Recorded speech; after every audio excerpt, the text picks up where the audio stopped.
Hello there, boys and girls, and welcome to day 23 of the MBD Month of Mindset. Today's topic is delabel, and my absolute favourite story to tell about delabeling is about these happy creatures over here, the Smurfs. I'm not sure if that's clear that it's the Smurfs because they're quite little, and in the bottom here we've got these dragonfly horse things play a role later. And the reason I like to think about the Smurfs is because the Smurfs are a great representation of what a label can do to us. A label can become the entirety of our personality. If we think about the Smurfs, they have like Brainy Smurf, Brawny Smurf. They all of the Clumsy Smurf, he's very important in this actually.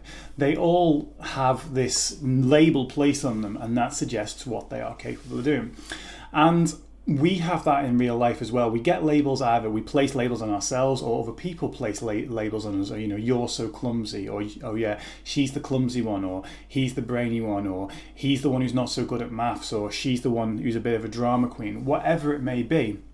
I mean, I've had pretty much a lot of those thrown at me, especially the drama queen one. I prefer the term diva. So it's like you get those labels placed on you. And then the thing with a label is it's not just a word, right? It's like when they say a picture can tell 1,000 words. Well, a label can mean 1,000 things about a person, okay? So when you say someone is clumsy, that doesn't just mean that they are clumsy from time to time. That means they're clumsy in pretty much all situations. Where does that clumsiness come on? It's like, ooh, like when you think about that person learning to drive, or, God help the person that gets in the car with them, is that there might be the type of thing that comes out.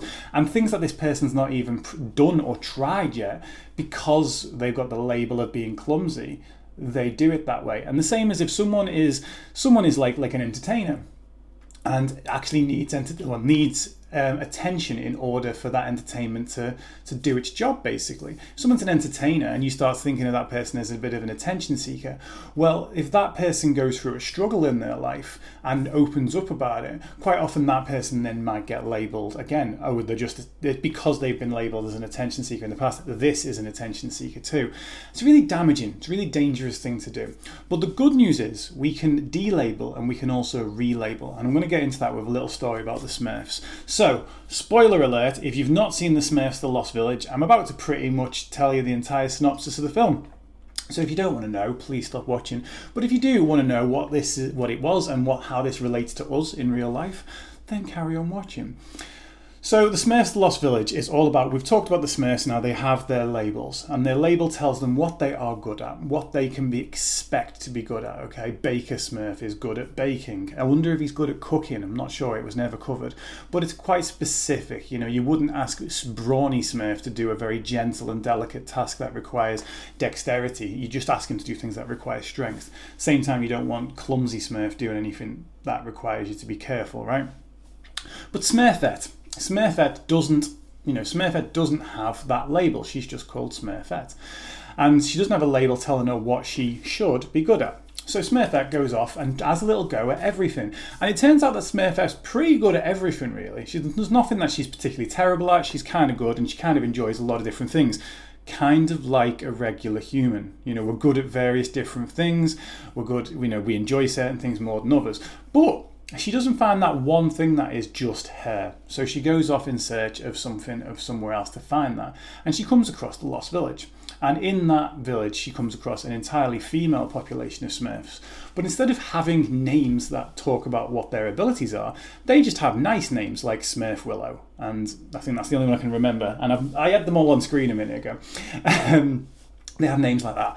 And ultimately, they go on to have a conversation about, how do you know what your talent is, what your special talent is? And it's like, well, we just do what we like, and we're good at various things and different things. And again, a little bit more what we would hope to be in real life, right?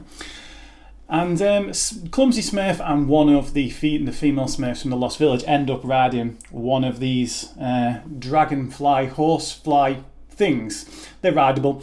And Gargamel comes in with an attack, right? And when Gargamel comes in with an attack, Smurf, the female Smurf, wants Clumsy Smurf to basically fly the dragonfly. And he's like, I can't do that. I'm Clumsy Smurf. And she's like, well, what's that mean? And he's like, well, it means I'll mess things up. I'm always clumsy. And she gives him a nice speech about how you can pretty much be whatever you want to be. You can be whatever you believe you are. And he goes on to do it. He goes on to pilot this horse, dragonfly, Smurf, horsefly thing really, really well. And she fights off Gargamel with, I think it's like a bow and arrow. And the whole moral of the story here is, yeah, we can challenge those labels and we can be whatever we want to be. But whilst we continue to live with the labels that we have that create a narrative in our lives that suggests we shouldn't even try things, well, we're not going to get better at those things. We're never going to accomplish those things if we actively stay away from them, because we believe that due to our label, they are outside of our realm of capabilities. So that's it. What I want you to do today is I want you to challenge those labels. I want you to have a little sit down and think, what labels do I currently have on myself? And think about, do they help you or do they harm you? And then actually sit down and say, right, what labels would I like to have on myself? And then, maybe think about what you would like to think of yourself. And then we can start to look into maybe like, what do we do to prove that label's there? Because that label can already be there. There are already elements of your life where you're already achieving a lot of these labels. We just put attention on the ones that align with the label we already think we have or we already think we deserve. So that's labels, and I will see you tomorrow for day 24.